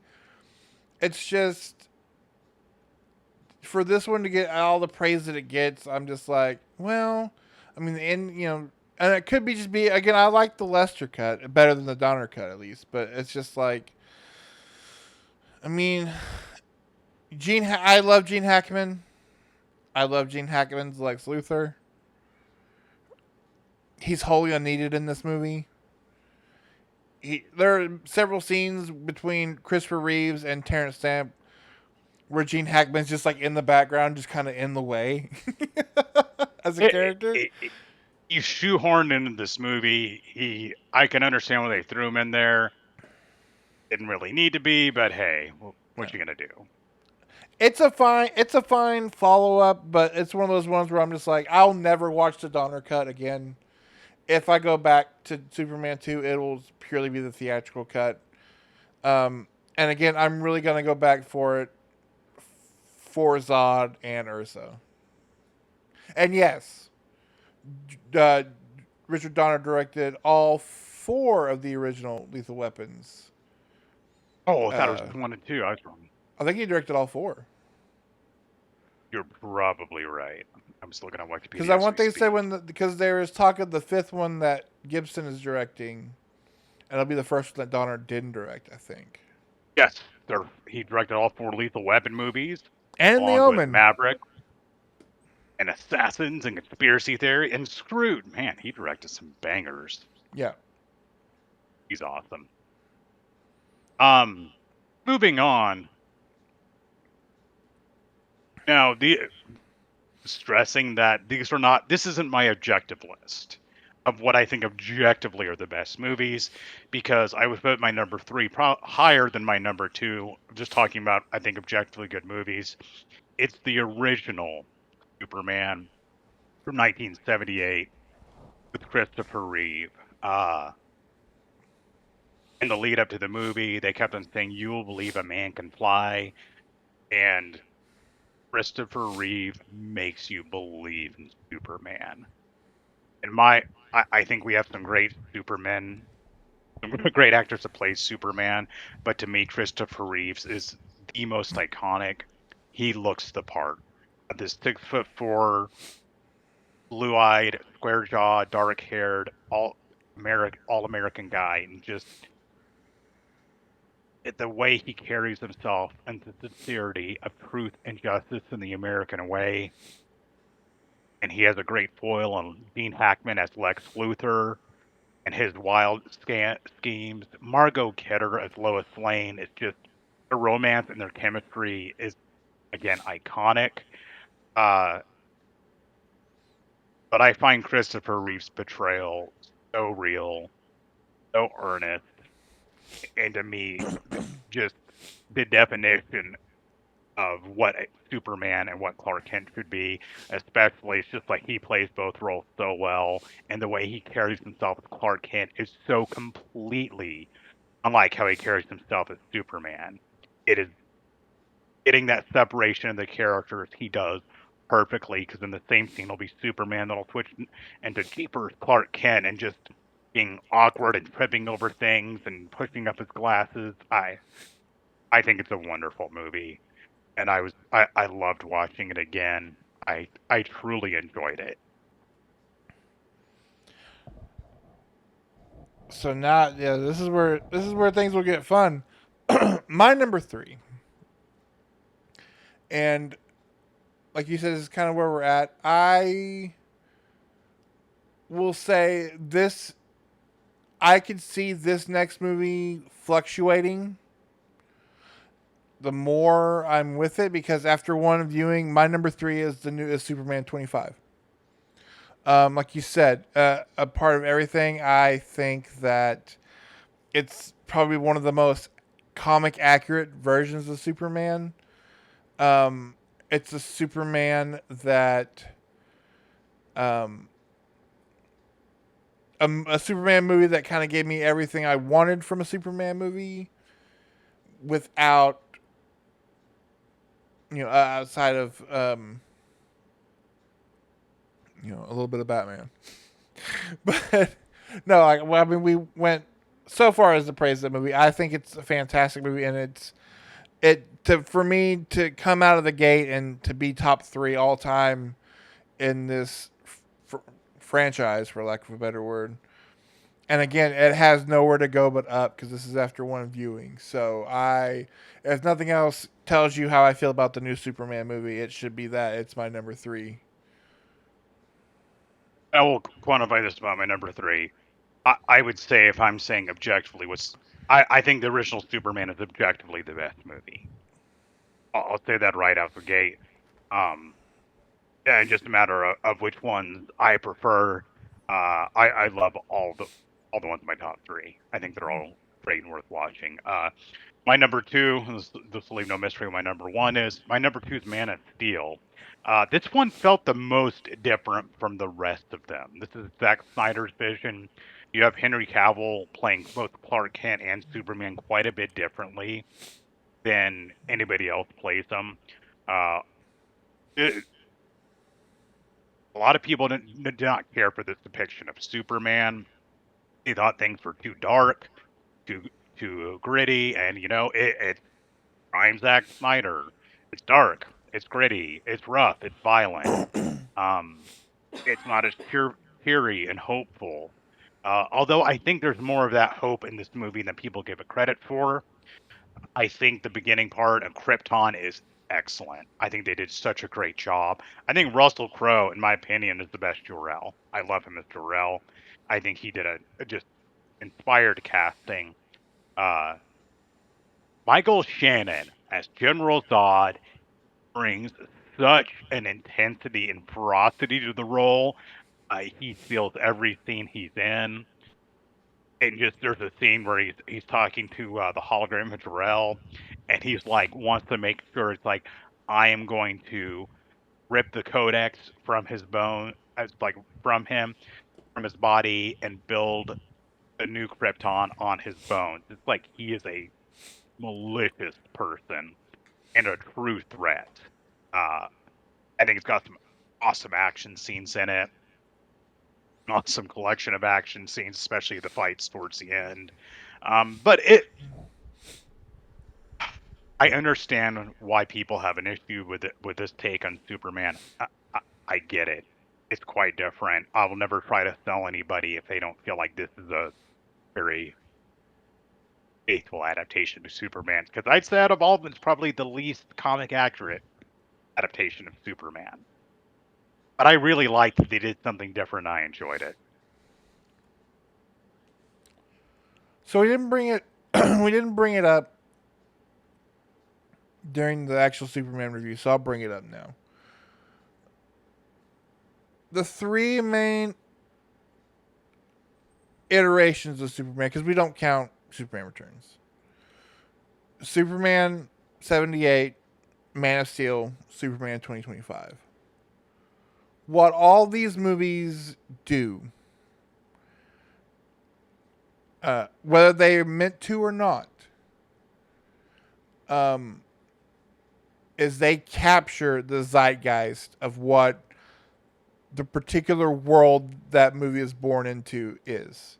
Whether it's 1978, a post Star Wars Superman spectacle for kids, because that's what we were really aiming for, to 2025, where it's really about getting out of a cycle of, again, you're not, be your own person, don't be, you can decide who you are, not your parents. And this idea of hope above and empathy above all, above political leanings, above uh, current status, whether in wealth or country, empathy for the human being above all. That's what this new Superman is. For me, there is no better representation of a post 9/11. And if you want to just keep it to the world of superhero movies, post Dark Knight, vision of Superman, other than Man of Steel. And I think the only thing that holds this iteration of Superman back is the fact that it never gets to finish its arc, because this is clearly part one of a trilogy.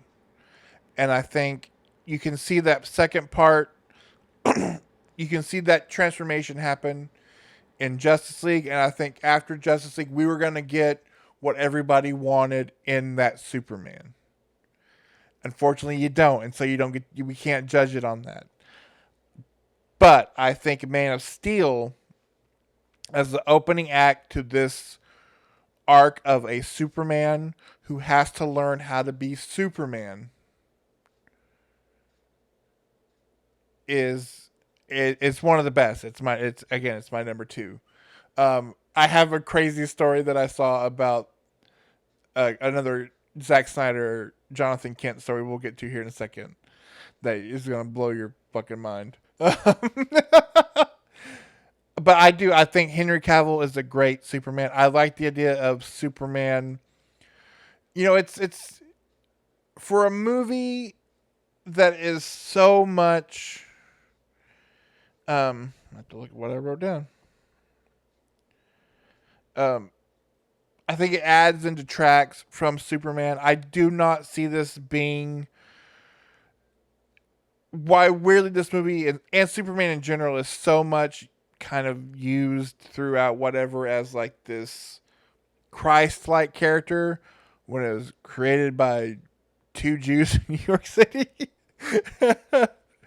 um, and I like the fact that this is the first time a Superman movie felt like there were stakes outside of, oh my gosh, I have to stop Lois from falling off the building. There again, the imagery of these two all powerful creatures effectively car crashing head on in the middle of a downtown metropolis. What does that look like? And I like the way that's done. And I love the opening. I love the idea of what Krypton should not be all tinfoil suits, and it shouldn't be just the wave of the future. It's an alien planet. I'm even fond of those weird dicks that they get sent to the Phantom Zone in. Um, again, the performances. Again, I hands down Russell Crowe's the best Jarrell. I love Michael Shannon. Um, I think the weakest part to me is the Lois Lane character, and it's not Amy Adams' fault. I just don't think Lois Lane is really a factor in this movie, which is weird because then they base so much of the Snyderverse on the fact of for how he feels for Lois Lane, even though I feel like you don't see that in this movie.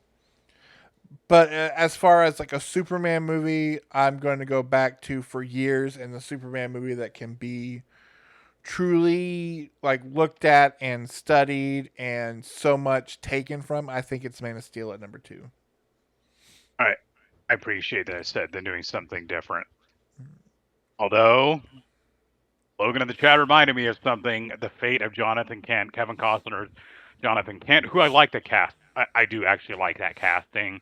Kevin Costner has a limited acting range, but that's well within his wheelhouse. How he met his end with the tornado, it's a nitpick, but I was just like, I didn't care for it. So there was an interview. I have to share this with you so we could again, and that ending, that's totally a weird Zack Snyder thing. Like that's a dumb. I as much as I just heaped on praise of Man of Steel, the death of Jonathan Kent in that movie is dumb. So I was watching an interview, and they were talking about because again, like if a director makes a movie and then somebody else makes a movie about that same character, they're gonna be like, "Well, what did you think about it? Did you hate it? Didn't it fucking suck?" But he was like, no, I liked it. I really enjoyed what James Gunn did. He goes, what's funny is in the original script for Man of Steel, Crypto was going to be in it. And you think, how, James Gunn? How are you going to do Crypto?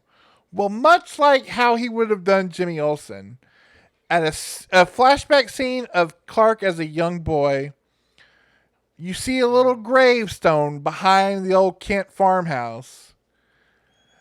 And he had a dog named Crypto that Jonathan Kent had to have put down in order to teach Clark about the fragility of life.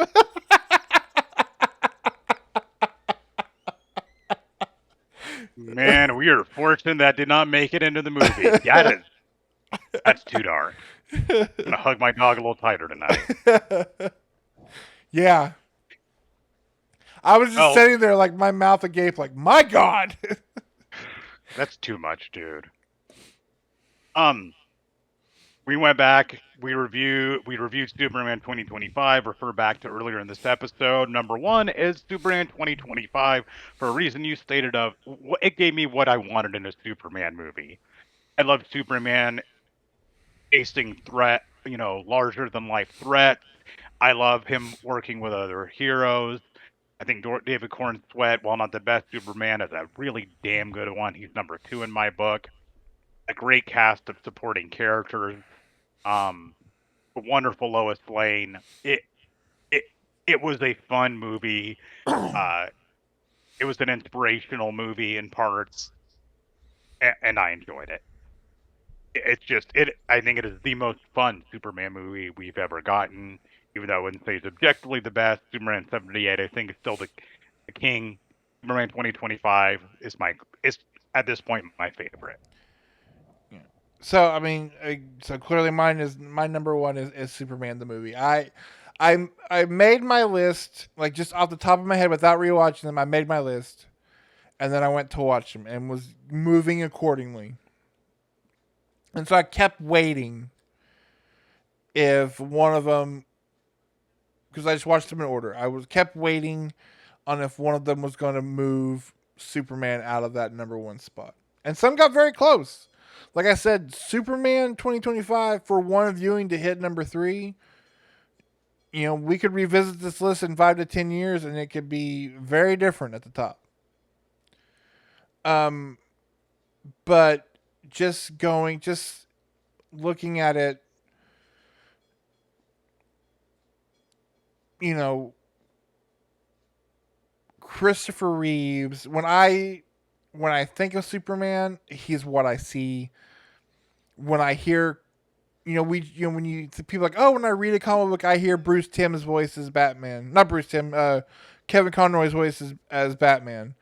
Like I hear Christopher Reeve's voice. I think him and Margot Kidder and Gene Hackman is like as close to pitch perfect casting at that time you could possibly get to. Um, I it's some of the stuff is hokey, but I love the idea of if nothing else. This Superman movie, Superman the movie, shows you how quickly and how deeply Superman loves, and I mean that's shown through Lois. He's willing to ridiculously reverse the world for her. Um, and the stuff with as far as like an origin movie, I think it does as enough of the origin as you need. I love the origin stuff. I will say on top of everything the man's ever done, whether it's Jurassic Park, whether it's Indiana Jones, whether it is Star Wars, whatever. Superman's main theme is the greatest piece of music that John Williams has ever written, bar none. It's amazing. It is one of the greatest pieces of music. So much so that they don't flat out use it in the new Superman movie, which I'm glad about. I don't need to be pandered to. Like, I know how great the Superman March is. But when they tease it just enough, just it's instant chills to me. Like it's to me it's one of the greatest pieces of music. And not only that, but Superman the movie, is 30 years removed from the start of the MCU,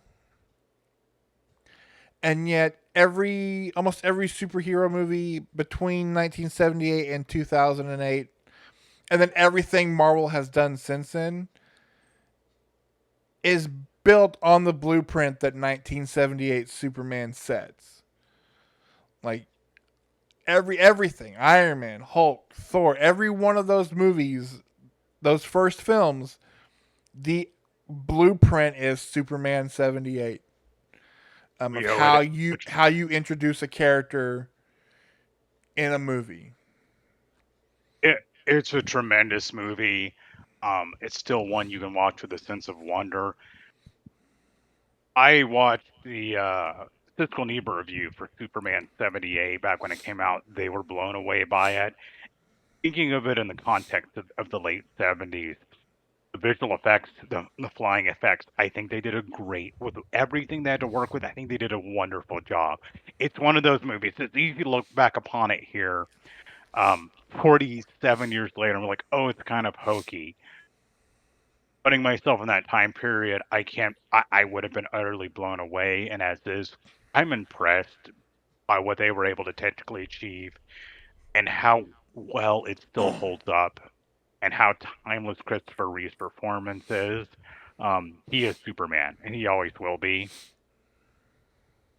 He said he made me believe. He made me believe that a man could fly. He made me believe in Superman, and we forever owe him a debt of gratitude for that.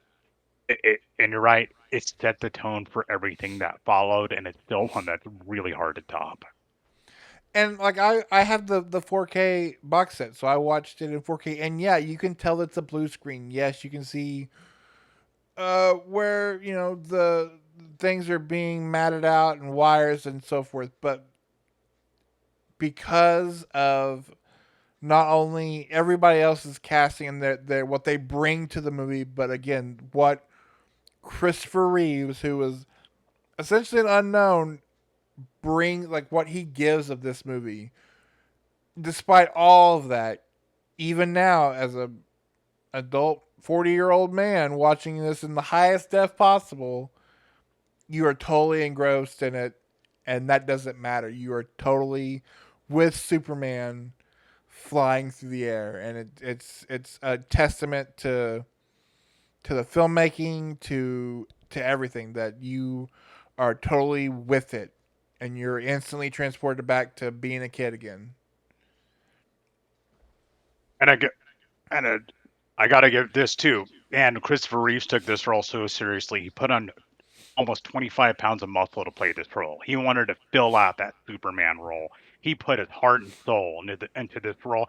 And all four of the movies, you can see he never phoned it in once. Uh, but so iconic right off the bat. A little black curl of hair, everything. We we, we lost a tremendous talent, Christopher Reeve, but man, what a legacy! Yeah. And I say, 5 out of the 7 Superman movies I would gladly watch again. Um, one of them's kind of worth watching. The number 3 is worth watching, kind of out of bizarre curiosity. No one ever needs to watch Superman Returns again. It's terrible. I hate it. Yep, already kicked that dead horse. Uh, I had a really good time going back and watching these movies. I had, and there's many of them I haven't seen in, like Superman Returns, 15 years. I hadn't seen or Superman 3 or 4 since I was a little kid. It was a lot of fun. I'm really glad we did this episode. Yeah. Yeah, it's a superhero franchise that I'm not, again, I'm more of a dark vengeance type of if I'm gonna watch a superhero movie, but sometimes it's nice to kind of just sit back and like be a kid in like your there's my mom has pictures of me in Superman pajamas. Sometimes you just gotta stuff a towel down the back of your shirt and be a kid for a little bit. And definitely Superman is the superhero that can afford that to you. while also giving you a little bit, throwing you a little bit of like, uh, hey, be a good person. I so I got one last question for you. Yeah. The movie Steel with Shaquille O'Neal, is it a Superman movie? Because if so, we miss including in the list. No, I don't really consider it a Superman movie, although it's based off of a Superman adjacent character. But let me tell you something. I still watch Steel any day of the week over Superman Returns or Superman 3. Yeah. Hey, Yeah. praise.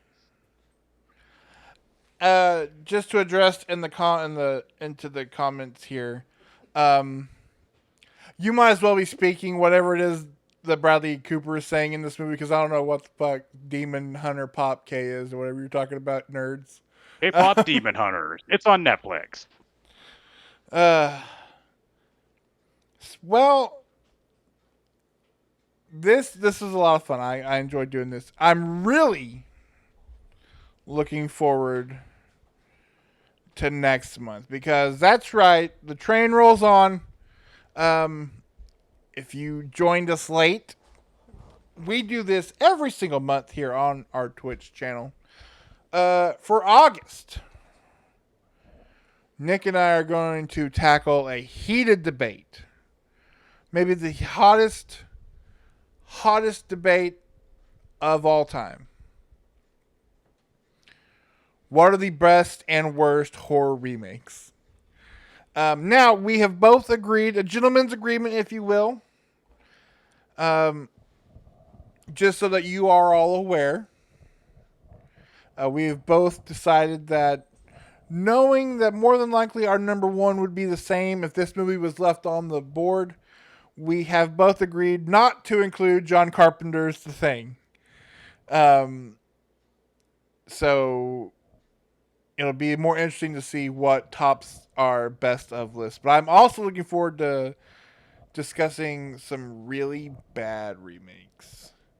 Because if you thought our What? Superman Returns review was a little aggressive, oh, buddy, there are some horror remakes I would love to talk about with you.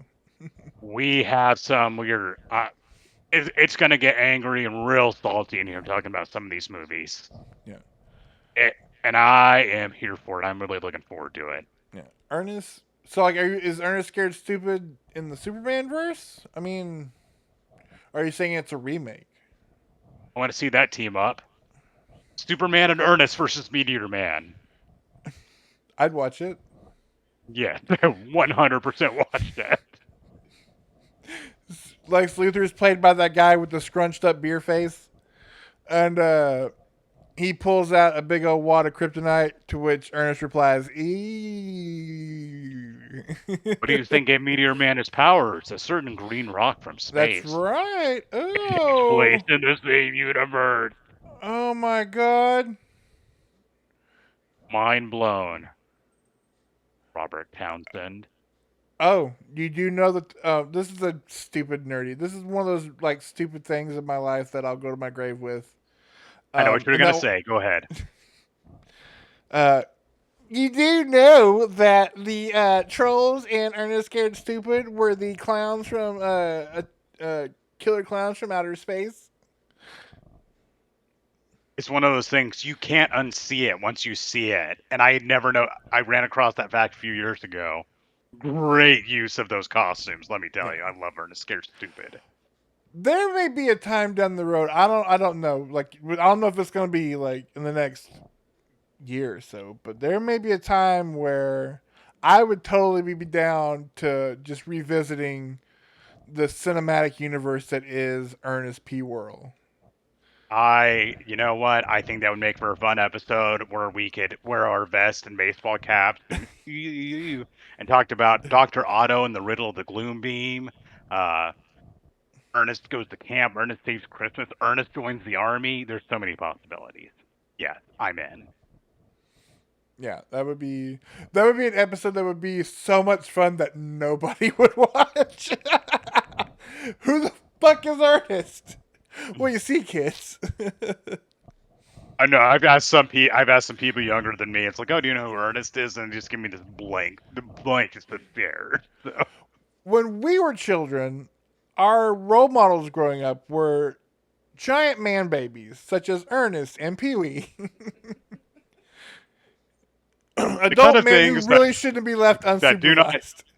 kind of things that don't translate well to people who are younger than us or from other countries. I was dating a girl from Mexico years ago, and I tried showing her Pee Wee's Big Adventure, and to say it didn't translate well to people from other countries is an understatement. It was one of the most awkward viewing experiences of my life of trying to possibly explain the humor and what I was showing this woman. Which Fun is story. Super embarrassing at the time. unacceptable because Pee Wee's Great Adventure or Pee Wee's Big Adventure is one of the greatest movies. It's like Okay. Fellini's 8.5, uh, uh, uh, F.W. Murnau's or Fritz Lang's Metropolis, Pee Wee's Big Adventure. Contextually, though, if you've never heard of Pee Wee Herman, you're Oh, I not an know. American, and you pop in Pee Wee's Big Adventure, and it was kind of like watching somebody's like, oh, I understand why other people don't find this appealing, even though I loved it. Oh well, Yeah. Adventures in My Uh, Love Life from I long ago. that would be a fun episode. Just talk about bad movie dates. Uh, I'm in. Yeah, I've got some yeah. stories to tell. I have heard that as well, Logan. And that honestly, when I was announced, I would not believe that right now. That is probably one of my most anticipated movies of the year. I can't I wait. I want to see it so bad.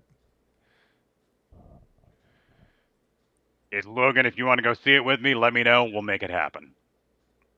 Yeah. I don't know what I'm going to be seeing in the theater next. I do know. We'll get back into plugging since you missed the first part. Is as much fun as we have over here every month. Um, we also have weekly videos that go up every week on our YouTube channel. Every Sunday, in fact.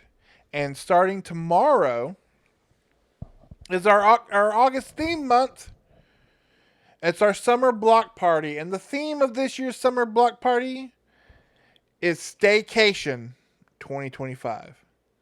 And it's you know what, you guys have been pretty cool. You've been pretty cool, so I'm gonna go ahead and share with you. And this is another thing: tell your friends if they want the hot scoops to make sure they join us for the live shows. I'll give you the full lineup for Staycation 2025. This week is Campfire Tales because stay away from campfire stories. Like it's not good. Uh, Week after that is boats. Boats, dangerous boats, because we're talking about Dead Calm. Ooh. The week after that is camp. Nick and I have a plethora of camp stories to share. Thankfully, none of them involve meaty, evil, crazy Madman Mars because we're talking about Madman.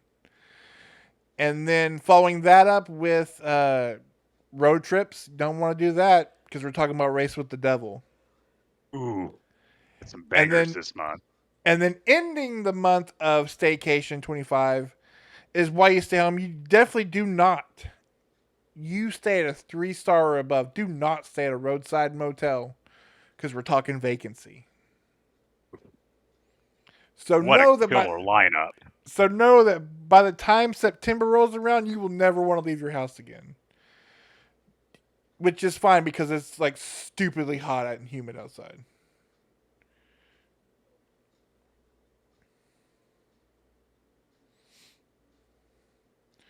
Oh, these weren't streamed. This is going to be on our YouTube channel, Logan. So make sure you are subscribed if you're not to our YouTube Movie Club Emporium channel because those will go up every Sunday. In fact, I shot 3 of them today. So the first 3 of those are in the can. Um, and then for August we're doing uh, best and worst horror remakes, and then September is gonna be a rough month, Nick. Oh, It's gonna be rough because we are back in superheroville. I guess superheroville because September we are biting the bullet and tackling the Sony Spider Verse saga. you can thank me for that, Jason. I came up with that idea, and I'm questioning my decisions because I'm gonna watch Madam Web yet again. I feel like I'm going. That's. I usually am pretty cool with Amber just completely ditching me for most of these rewatches. I feel like that is gonna be one that I'm gonna have to put my foot down and be like, no. It has to be seen to be believed. We'll talk about those movies and what went horribly wrong. So make sure you are here and you are subscribed to both Twitch and to our YouTube channel, both at the Movie Club Emporium. That's gonna do it for this month, right? Yep. Until next time, I want to say True Believers. That is the wrong comic book series. Um, keep your red boots on the ground and keep reaching for the stars. You'd think as long as we've been doing these, we'd find a way to end them, but you'd be wrong. You would be wrong. Nope. We're just All right. talking and then we're leaving. Yep. We'll see you guys next time. Later. Bye. Thanks, love.